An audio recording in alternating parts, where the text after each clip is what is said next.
I'm joined now by candidate for the U.S. Senate in Arkansas, Hallie Schaffner. Thanks so much for joining me.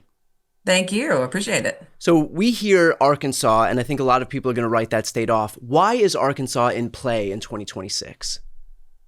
Well, I think for a couple of reasons. I think number one, we are entering a time in economic instability in which it's becoming more and more difficult for Arkansans to afford basic things like food and gas. One of the things that I bring to the table, I'm a sixth generation farmer. I'm from rural Arkansas. I grew up in a town that is literally called Schaffner, Arkansas. It is where my family has been living and farming for 150 years. And I grew up in the fields as the sixth generation. I grew up farming alongside my parents, learning how to grow the traditional Arkansas commodities, which is soybeans, corn, rice, wheat, cotton, and grain sorghum.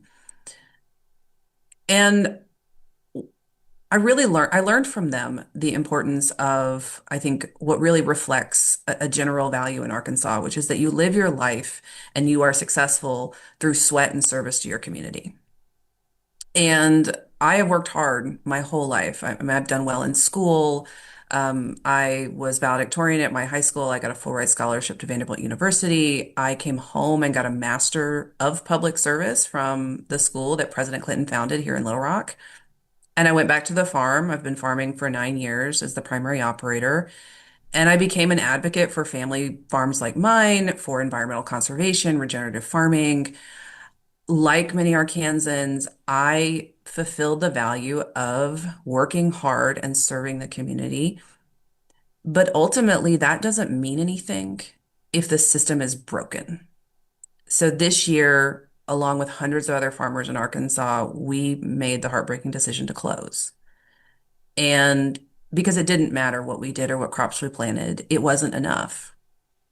And you don't have to be a farmer in Arkansas to know what that feels like. Too many of us know what it's like to work hard and do everything right and still fall behind, not because we've failed, but because the system is fundamentally rigged against us. And it is politicians like Tom Cotton who are doing the rigging, creating an economy that favors the success of corporations, politicians, and their buddies over real people like Arkansas farmers, like small business owners, like workers in our factories and their families. What is, I think, compelling about the race that we have is that Arkansans are waking up and realizing that Tom Cotton went to DC years ago, 10 plus years ago, dug himself in with his lobbying money and his corporate PAC money, and he forgot all about us. He pulled the ladder up behind him. And we are now ready for real representation, someone that's going to go to DC, represent the real people of Arkansas, and restore the balance and collaboration that we need to solve some of the extreme economic problems that are affecting Arkansans. We are a state that is very poor, that is very unhealthy, and that is very hungry. And people are ready for a representative who not only reflects the values of working in Arkansas, but also simply caring about those issues. What would you like to usher in that Tom Cotton wasn't able to do or said he was going to do but didn't deliver on that you think Arkansans would be obviously receptive to? I mean, for Arkansas, we've been struggling for many years with declining rates of educational quality. We have high rates of poverty and disease. Our rural communities are being gutted by lack of economic development. And Tom Cotton came in on a message of change. We had a pretty solidly Democratic representation. He came in and said, they're not reflecting the values of Arkansas anymore. And so Arkansans voted out those representatives. But then he turns around and does exactly the same thing, digging himself in, hiding behind his own national ambitions. And Arkansans have woken up and realized that, he goes on social media and he whines and complains about everything other than what we care about, Yeah, which is why is it that we can't afford our groceries anymore? right. Why is it we can't fill up our cars? Why is it that our jobs in our rural communities are disappearing? Why is it that farmers are going out of business? I On Tuesday this week, we went to an emergency meeting of farmers. 500 farmers showed up in a small town in Northeast Arkansas to meet with the legislative liaisons of Senator Cotton, Senator Bozeman, and Representative Crawford's office. And in that room, you could see the fear. Because the truth is that we are now living in an economy that has eliminated the markets for farmers, that has made it to where inflation has overtaken our profits. And if we don't do something, at minimum, one in every three farmers in Arkansas will go out of business by February of next year, possibly one in every two. And you could see that in the room. One woman stood up, she's an ag lender, and she said that this year, five of her clients have committed suicide.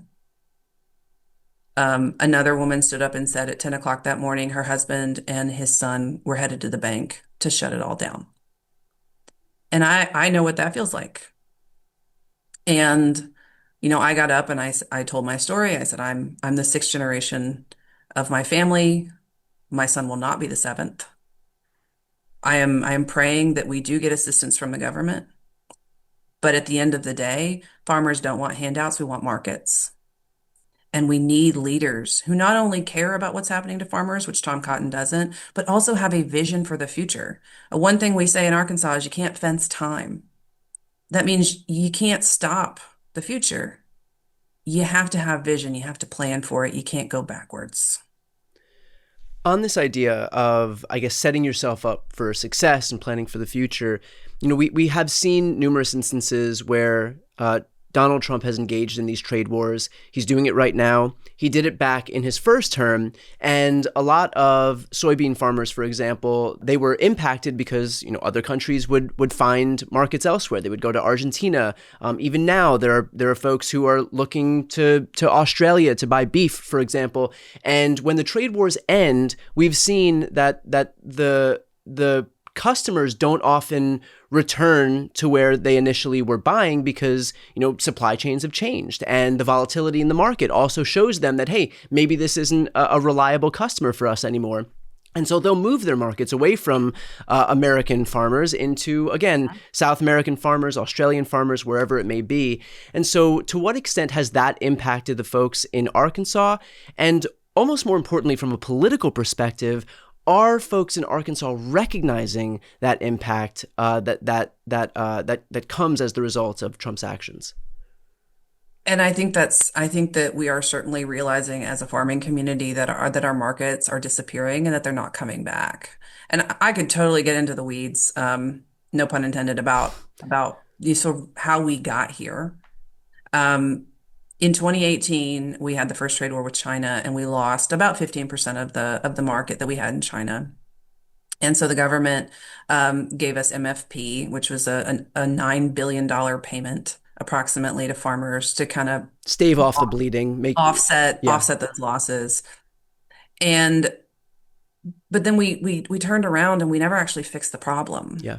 Some of that market came back a little bit, but then we added on, of course, COVID and supply chain disruption, inflation, the conflict in Ukraine has affected our fertilizer prices. So here we are again, in the exact same situation we were before in 2018. Nothing has been done to create more market opportunities between 2018 and now. And now we are adding on another trade war, and we have lost our Chinese market for soybeans. We've lost it. And China was prepared for this. They have the Belt and Road Initiative. They went to Brazil and they built up an entire infrastructure to provide themselves with all the soybeans they need. So instead of buying from the United States as the primary market for soybeans, we aren't even the secondary market anymore. We're Yeah. the tertiary market. Yeah. What I said in the public comments at that meeting on Tuesday was that you can throw money at us right now, and we're going to need it. You're going to have to save the farming community. That is needed. Food production is national security. Do not throw money at us and think that's going to solve the problem. Right. We need an updated farm bill. We need to be able to diversify. We need to have control over our own futures by having more options. And we're simply not getting that. And the reason is because our leaders have no vision for the future. And I would like to say that this is exclusive to farmers. It's not. My husband has a small business too. He provides IT services to small businesses, and what he's seeing is the same thing as what we're seeing, which is that you either have small businesses just going under entirely because the cost of everything is too high, or you have them sitting back and saying, you know what, we're going to sit back on our heels. And while the economy is uncertain, we are Right. not going to invest in growth.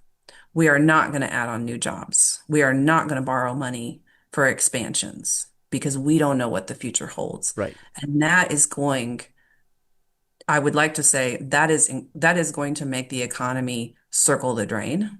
And I'm not talking about a faucet is dripping. I'm talking about you're flushing a toilet.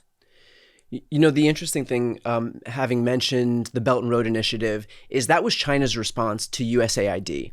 And when the Trump administration and Elon Musk decided to gut USAID and eliminate all of American soft power around the world, it's not like China wasn't prepared. It's not like they haven't been preparing for this. And so when we leave the international scene and that creates a vacuum, not only was China prepared to step in and fill that void, but they already had been. They had already been laying that foundation, that framework to be able to do exactly that. And so it's so ironic that for these people who fearmonger so much about the dangers of an ascendant China, all they've done by virtue of their actual policy is exacerbate and to hasten China's Yeah. ascent, the very ascent that they were lamenting just prior to that. And you're talking about Tom Cotton. The man wrote a book about China that he has been hawking. Yeah. And I'm assuming And he didn't have much to say when with the gutting of USAID and basically handing Elon Musk the keys to the yeah. kingdom. Well, and that took $2 billion away from farmers. Yeah, USAID was responsible for $2 billion in crop receipts for farmers, including a lot of rice from Arkansas. We're the top rice producing state in the country. yeah. We lost tons of contracts. I have friends who lost Canadian contracts this year for rice. It is, and it's really at the heart of it. Tom Cotton talks about, oh, well, we need to run the government like a business. Well, I'm a small business owner. Farmers are small businesses. What they are doing right now to the US government is bad business. Yeah. If you take massive chunks out of our operating budget and then you simultaneously give tax cuts to trillionaire like billionaires, and then you add trillions to the federal deficit, that is a recipe for disaster. Anybody in the world will say that is bad business. Yeah, and that's reflected in the jobs report that we just saw. 22,000 jobs added. Compared to I think during the last Democratic administration, the average was 377,000 jobs. Now we have Yeah. 22,000 jobs added, and the manufacturing sector has been absolutely gutted in the last 3 months since Liberation Day. We've lost, I believe, a net total of 42,000 manufacturing jobs in this country. Mhm. I do want to end on a bit of a high note here, and that is how are you looking at some of these recent special election victories for Democrats? You could look, to another Midwestern state in Iowa and see that there have been Mhm. 4 races thus far where Democrats have swung roughly 20 points, anywhere from 10 to 20 points to the left. And so how are you looking at these special elections happening across the country? Not just in Midwestern states. We've seen races in Pennsylvania. We've seen races in Florida show the exact same thing. And how does that make you think about your race in Arkansas? I mean, I really think it comes down to being able to put out candidates who are real people. So much of our politics now is a performance, Yeah. right? Our politicians are getting on social media and they're whining about everything except the economy. And people vote with their pocketbooks and they vote for people that they feel truly represent them. I mean, the reason that my campaign has gained so much traction is because I'm a farmer. I know what it's like to work outside in the elements. I know what it's like to work hard, and I know what it's like to work hard and not make it because the system is rigged for politicians like Tom Cotton instead of for real people like me. I think people are hungry for that kind of change. And I also tell people, I'm an Arkansan. I love Arkansas. This is my home. I want to keep 10 toes in Arkansas all the time. And all I really wanted to do was farm. But if I can't farm, I'm going to fight for workers and families, small businesses like mine. We have to restore again that balance and that collaboration in DC that we desperately need.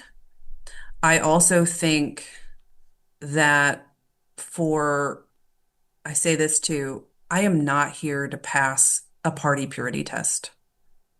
I'm not here to pass a Democrat Party purity test or a Republican Party purity test. At the end of the day, my main priority is the health and the prosperity of the people of my state.